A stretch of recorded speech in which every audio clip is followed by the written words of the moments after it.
Dalam video SD kali ini, kami akan memberikan cuplikan kuliah sejarah dari Dr. Roy Casagranda di Austin School.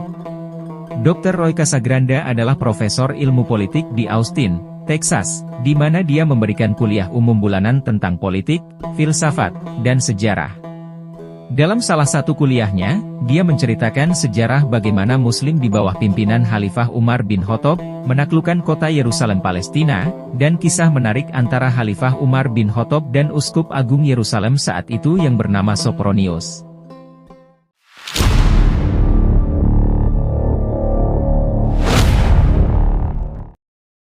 Sophronius comes out of the gates weeks later to meet the Caliph because he sees the Caliph's army arrive. And as he's approaching, he sees a man leading a camel at the front of the army.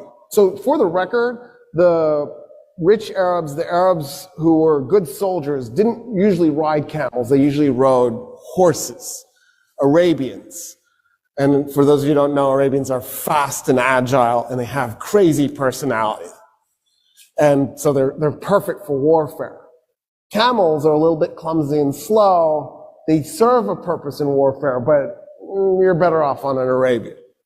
In any case, the Arab army is being led by a man leading a camel with a man on the camel.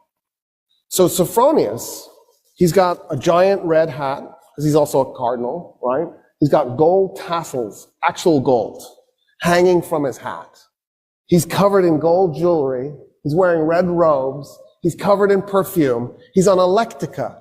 The lectica was the couch that the Romans would ride, and then they'd have like 4 or 8 men, depending how big it is, carrying it. And then he has 2 men, one on each side, fanning him. Of course, right? That's what Jesus would want from his bishops. It's exactly right. And he's coming out on this lectica being fanned. And he comes up to the guy on the camel, and he says, where's the Caliph? And the guy on the camel does like this. He nods with his head at the guy leading the camel. So Sophronius turns to the guy leading the camel and goes, where's the Caliph? And the guy leading the camel says, I'm the Caliph. And Sophronius goes, dude, you're dressed in rags. The guy's pants were mended multiple times. His shirt was mended multiple times. And he goes, no, I'm the Caliph. And Sophronius goes, you've just conquered Iraq and Syria and all of Palestine minus Jerusalem. How is it you're so poor? And the Caliph goes, well, why would I collect wealth? We're not doing this war because I'm trying to plunder anything. I'm a humble man with humble needs. I just need good meal. And then Sophronius goes, why aren't you riding the camel? And Omar goes, that's my servant on the camel, and we take turns so that neither one of us gets exhausted. At this point, Sophronius is like, oh, what? Who just conquered us? What are these, Marxists? And so Sophronius gets off the lectica because he's shamed off of the thing. And he says, okay, I want to talk to you about our surrendering the city to you. And the Caliph says, I have an idea. Let's walk to the city, and I'll tell you what I was thinking the terms would be. So we'll start there. And Sophronius goes, yes, of course. And as they're walking, Umar ibn al-Khattab says, why don't we do this? All Roman politicians leave Jerusalem. You just go, if you're a politician. So if you're a top bureaucrat, an officer, and you can take anything you can carry. So you can take gold, as long as you can carry it. And Sophronius goes, okay. That's reasonable. That's actually more than reasonable. I just assumed you'd enslave them and take their gold. I don't see how anybody would be mad about that. And then what else? And the Caliph goes, oh no, I was thinking that's it. We don't do anything else. And Sophronius goes, wait a minute, I am really confused. So when us Romans capture a city, we enslave a segment, we plunder the city, probably a little bit too much raping too, We might even burn some of it, just for grins and giggles. And then we declare it to be ours. What about that? And Umar ibn al-Khattab goes, no, we're not going to do any of that. No plundering, no raping, no enslaving. We don't do that stuff. And then Sophronius goes, oh, but you're going to seize property in the city. And the Caliph goes, no, we're not going to take anybody's property. We're going to leave the city exactly like it is. The only thing I want to do is eject the Roman politicians with whatever they can carry. And Sophronius goes, there's nothing to negotiate. Yeah, we surrender the city this instant. I don't understand, actually. They walk into the city. Khalid is one of the men following. Amr ibn al-As. All these guys, they're on foot. If they've got their horses with them, they're leading their horses by the reins, right? Because the leadership is on foot. There's no way they're going to ride in. They're walking. And this is a holy city to them. Because Jesus is holy to them. Because the Jews were holy to them. And so they see this as a holy city. Sophronius goes, tell me about your religion as they're walking through the streets. And so Umar ibn al-Khattab starts telling him about Islam. Sophronius goes, it just sounds like a variation of Christianity. I feel like our religions are shockingly similar. And Umar ibn al-Khattab goes, yeah, because they are. I mean, we thought we were doing Judaism 3.0. It never occurred to us that we were going to be received as being so different. And he goes, okay, since you've given us such amazing surrender terms, and because I feel such kinship with your religion, will you do me an honor?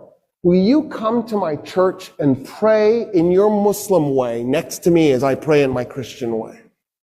And Umar ibn al-Khattab goes, never. And Sophronius goes, why? He goes, I'm the Caliph. The first place I pray in Jerusalem is going to become a mosque. The Muslims will take it and they will create a place of worship for Muslims, and you will lose it. And I don't want you to lose your church. And Sophronius goes, okay. What if we find an empty piece of Jerusalem and we just pray there? And Umar ibn al-Khattab goes, yes, I accept. An empty piece. Something that nobody owns.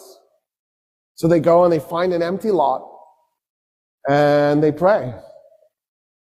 The Archbishop in his Christian way, the Caliph in his Muslim way, side by side.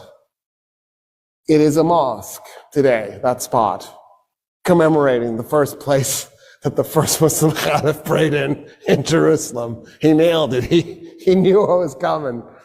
And he saved the Church of the Holy Sepulchre for Christians, because that's the church Sophronius wanted him to pray in.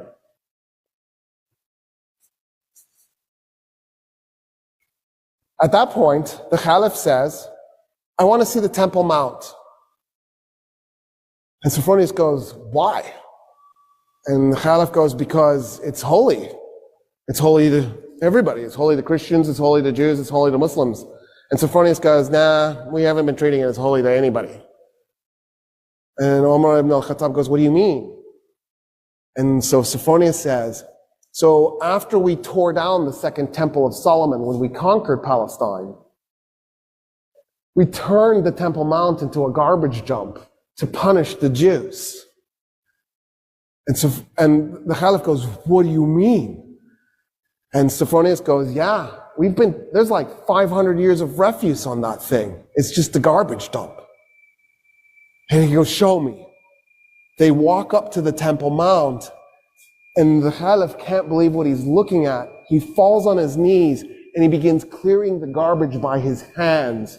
His army sees their leader on his knees clearing garbage, and they run up and they start clearing the garbage themselves. And they clear the garbage off the Temple Mount. The Caliph goes, okay, I want to meet some of the Jews living in Jerusalem. And Sophronius goes, there are no Jews in Jerusalem. And the Caliph goes, what do you mean there's no Jews in Jerusalem? The city is holy to the Jews. How can there be no Jews? And he says, well, us Christians, we pretty much murder them every chance we get. We really hate Jews. In fact, in the war we just did against the Persians, the Jews sided with the Persians, and so we murdered 20,000 Jews in Jerusalem and completely purged the city of its remaining Jewish population. And Omar ibn al-Khattab goes, no, this is wrong. You can't do this. Kami akan rutin memproduksi video dalam channel Andi Azizi Amin atau TVA3. Jangan lupa like, subscribe dan share supaya kami makin semangat memproduksi video-video berikutnya. Terima kasih.